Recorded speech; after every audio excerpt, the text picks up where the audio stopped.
Protestante po ba ang born again Christian? Oo, kasi nagmula yan ka Martin Luther.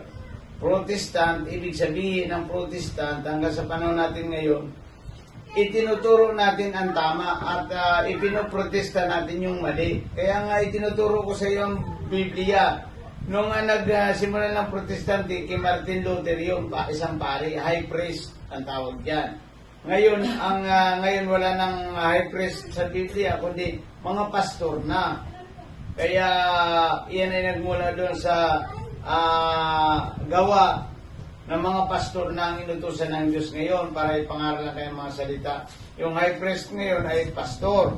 Ngayon, dito nagsimula ang protesta, kaya ipinoprotesta natin yung tama. Itinuturo ko sa inyo yung tama na nagmula kay Martin Luther, yung protestante.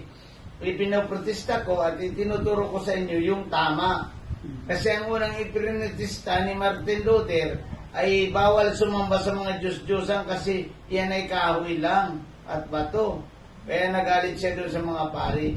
Yun ang protestan muna. Ngayon ang binoprotesta natin ay pagpasok sa kaharian ng Diyos, yung good news, yung bagong magandang balita ang ginawa ng ating Panginoong Jesucristo sa krus.